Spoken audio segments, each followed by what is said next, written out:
Assalamualaikum warahmatullahi wabarakatuh. Bismillah, alhamdulillah, wassalatu wassalamu ala rasulillah wa ala alihi wa ashabihi wa man tabi'ahum bi ihsanin ila yaumiddin, amma ba'd. Kita lanjutkan pelajaran manhaj kita. Kita sudah sampai di ad-dhabit ats-tsalis,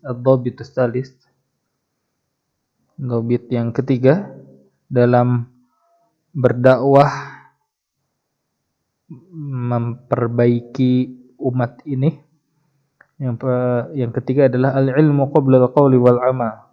Hendaknya kita dalam berdakwah dalam rangka islah, memperbaiki umat, hendaknya kita berdakwah tentang ilmu dulu sebelum perkataan dan amalan.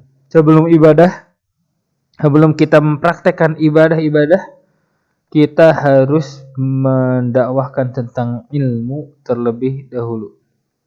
Waqad bawwaba al-Bukhari fi sahihihi fi kitabil ilmi, dan Imam Bukhari telah membuat bab dalam kitab sahihnya, dalam bab atau kitabul ilmi, babul ilmi qabla al-qawli wal amal. Bab ilmu sebelum perkataan dan sebelum amalan. Liqaulihi ta'ala, kemudian beliau menyebutkan firman Allah Subhanahu wa taala, fa'lam annahu la ilaha illallah wastaghfir li dzambik. Ayat selanjutnya seperti itu, atau akhir ayatnya wastaghfir li dzambik. Fa'lam, dimulai dengan perintah untuk berilmu terlebih dahulu, mengilmui bahwasanya tidak ada Tuhan atau tidak ada sesuatu yang diibadahi kecuali Allah Subhanahu wa taala. Jadi ilmu dulu sebelum beramal. Setelah mengetahui makna la ilaha illallah, maka wastaghfir li dzambik. Fa'lam annahu la ilaha illallah wastaghfir li dzambik. Kemudian diperintahkan untuk beristighfar kepada Allah Subhanahu wa taala, dan istighfar adalah termasuk ibadah.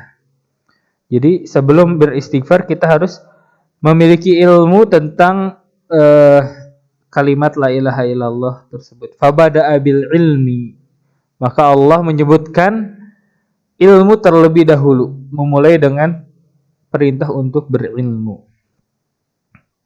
Wa anal ulama'a hum warasatul anbiya, dan ulama adalah pewaris para nabi. Warasul ilma, ulama mendapatkan warisan ilmu, karena para nabi tidak mewarisi harta.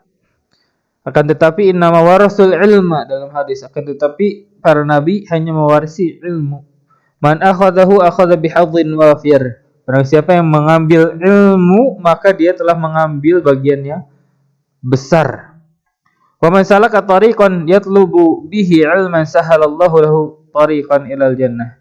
Dan barang siapa yang menempuh jalan untuk menuntut ilmu, untuk mencari ilmu, untuk mempelajari ilmu, maka Allah Subhanahu wa taala akan memudahkan baginya jalan menuju surga. Jadi barang siapa yang ingin masuk surga dengan mudah, maka caranya dengan menuntut ilmu. Wa qala jalla dzikruh innama yakhsyallaha min ibadihi ulama. Orang yang takut kepada Allah adalah hanya orang yang memiliki ilmu saja. Jadi jika kita berilmu, kita akan takut kepada Allah, dan orang yang takut kepada Allah hanyalah orang-orang yang memiliki ilmu. Banyak sekali ya ayatnya tentang fadilah menuntut ilmu. Wa qala wa ma ya'qiluha ilal alimun. Terus di ayat berikutnya surat Al-Mulk, wa qalu law kunna nasma'u aw na'qilu ma kunna fi ashabis sa'ir. Jika kita mendengar, jika kita memahami ayat-ayat Al-Quran dan Sunnah, maka kita tidak akan menjadi ahli neraka atau orang yang ada di dalam neraka. Ini perkataan orang-orang yang tidak mau menuntut ilmu ketika kelak di akhirat.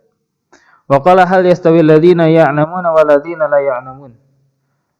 Kata Allah Subhanahu wa taala, apakah sama orang yang berilmu dan orang yang tidak berilmu? Jadi maknanya tidak sama orang yang berilmu dan tidak berilmu. Pasti orang yang berilmu lebih utama. Terus kata Nabi SAW, man yuridillahu bihi khairan yufaqihu fid din. Barang siapa yang ingin Allah Subhanahu wa taala baginya kebaikan, maka Allah fahamkan dia tentang ilmu. Jadi menuntut ilmu adalah jalan bagi kita untuk mendapatkan kebaikan yang sangat banyak dari Allah Subhanahu wa taala. Terus kata Nabi SAW, innamal ilmu bitta'allum. Ilmu ini akan kita dapati dengan sesuatu yang kita sedang lakukan saat ini, yaitu belajar. Innamal ilmu bitta'allum. Ilmu akan didapatkan dengan cara belajar.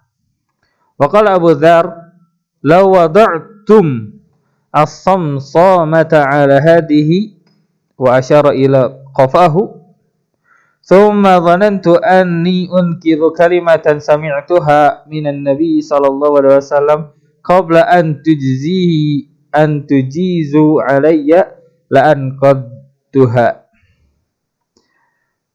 As-samamah artinya as-saif. Jadi jika kalian meletakkan pedang di atas leher bagian belakangku, kemudian aku mengira bahwasanya aku bisa menyebutkan sebuah kalimat yang telah aku dengar dari Nabi SAW sebelum kalian membunuhku, sebelum kalian menggesekkan atau mengayunkan pisau di atas leherku, maka aku akan mengatakan. Jadi meskipun dalam keadaan genting di akhir hayatnya, jika itu terjadi, maka Abu Dzar tetap mendakwahkan dengan dakwah islah, tujuannya untuk memperbaiki umat.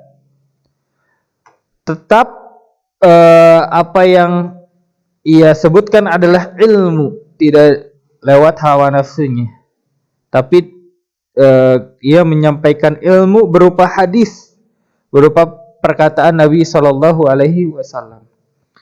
Ini menjelaskan bahwasanya ilmu itu lebih diutamakan dan dakwah harus didasari dengan ilmu. Wa qala Ibnu Abbasin kunu rabbaniyin. Ibnu Abbas ketika menafsirkan ayat kunu rabbaniyin, jadilah kalian ulama yang rabbani, yaitu ulama fuqaha, orang yang faqih, orang yang faham terhadap ilmu. Kita harus diperintahkan untuk menjadi orang yang memiliki ilmu, dan ulama dan orang yang bijaksana. Wa yuqal ar-rabbani, dan dikatakan, dijelaskan yang dimaksud dengan rabbani adalah alladzi yurabbin nasa bisigharil ilmi qabla kibarih.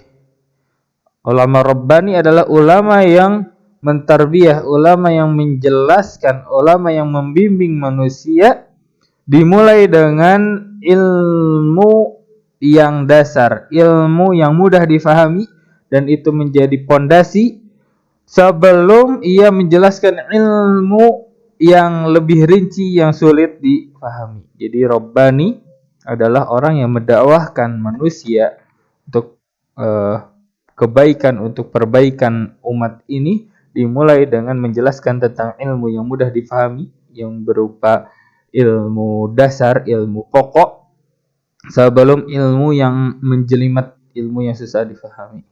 Wa dinu mabnahu ala aslain, dan agama dibangun atas dua pondasi. Yang pertama, alla na'budu illallah, tidak beribadah kecuali kepada Allah Subhanahu wa taala, wa alla na'budallaha illa bima syara', dan tidak beribadah kepada Allah kecuali dengan apa yang Allah Subhanahu wa taala syariatkan. Wa ma'na hadzal dhabit, dan makna dhabit tadi, dhabit yang kita bahas ini, al-ilmu qabla al-qawli wal amal, anna ala da'iyatil islah an yahrisa tamamal hirs fi ma yaquluhu aw yaf'aluhu an liyakuna fihi ala sabat fayubna ma yasduru minhu ala yakinid dalil. Jadi seorang da'i yang menyeru kepada perbaikan umat harus semangat, harus benar-benar semangat dan benar-benar fokus, meyakinkan, mencek ulang, make sure bahwasanya apa yang ia katakan, apa yang ia dakwahkan, apa yang ia amalkan harus wajib hukumnya yakin bahwasanya yang ia sampaikan itu berdasarkan dalil. Fala yasluku maslakan yaz'umu annahu tariqun lil islah illa wa huwa ya'lam annahu mimma syara'ahu Allah Ta'ala. Maka jangan sampai ia berjalan ketika berdakwah mengira bahwasanya apa yang ia dakwahkan adalah jalan untuk islah, untuk memperbaiki umat, kecuali ia benar-benar mengetahui bahwasanya yang ia dakwahkan adalah hal yang disyariatkan oleh Allah Subhanahu wa taala. Fala yukhalifu fihi sunnah, maka yang ia dakwahkan itu adalah tidak menyelisihi apa yang sunnah atau hadis jelaskan. Jadi benar-benar di-make sure, benar-benar diperhatikan bahwasanya yang ia dakwahkan itu sesuai dengan syariat Allah Subhanahu wa taala dan tidak menyelisihi sunnah. Fala taqifu 'alal manabiri yatakallamu 'ala wulatil umur za'iman anna hadha islah. Maka jangan sampai ia berdiri di mimbar menceritakan aib-aib, menceritakan kritik-kritik terhadap pemimpin, dan ia mengira yakin bahwasanya apa yang ia lakukan adalah perbaikan terhadap umat. Lian hadza khilafu ma amarana bihi Rasul sallallahu alaihi wasallam. Karena sebenarnya hal ini menyelisihi apa yang Nabi sallallahu alaihi wasallam perintahkan kepada kita. Hadisnya, buktinya adalah hadis yang diriwayatkan oleh sahabat Iyad ibn Ghanam an Rasulillah sallallahu alaihi wasallam, man arada an yasaha li dhi sultan fala yabdu alaniyatan walakin ya'khudhu biyadihi fa khallu bih. Jadi barang siapa yang ingin menasehati pemimpinnya, maka jangan lakukan hal tersebut terang-terangan. Jangan di depan umum, jangan di atas mimbar. Walakin ya'khudhu biyadihi wa fakhallu bihi. Akan tetapi ambil tangan pemimpin tersebut, kemudian masukkan ke dalam ruangan sehingga tidak ada siapapun kecuali kita yang ingin menasehati dan pemimpin kita. Jadi jangan seperti para orang yang mengkritik pemerintah di atas minbar. Jadi nggak boleh terang-terangan. Fala yasta'milu fi sa'yi, ini fi sa'yi sebenarnya ya, kayaknya. Karena setelah fi nggak bisa fi'il, harus isim.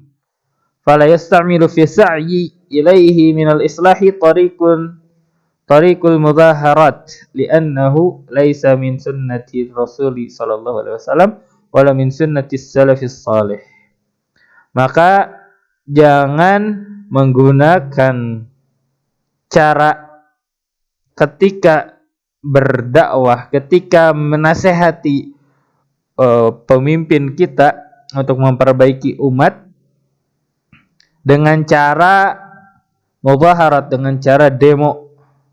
Karena demo tidak termasuk sunnah Rasul sallallahu alaihi wasallam dan tidak termasuk ajaran atau sunnah para salaf as-salih. Wa hakadha la yaqulu wa la ya'malu illa bil ilmin. Dan demikianlah maka kita tidak boleh berkata dan beramal kecuali didasari dengan ilmu. Harus based on ilmu. Fal ilmu qabla al-qawli wal amal. Maka ilmu sebelum berkata dan berbuat. Wa hadza wa sallallahu ala nabiyyina Muhammad subhanakallahumma wa bihamdika asyhadu an la ilaha illa anta astaghfiruka wa atubu ilaik. Wassalamualaikum warahmatullahi wabarakatuh.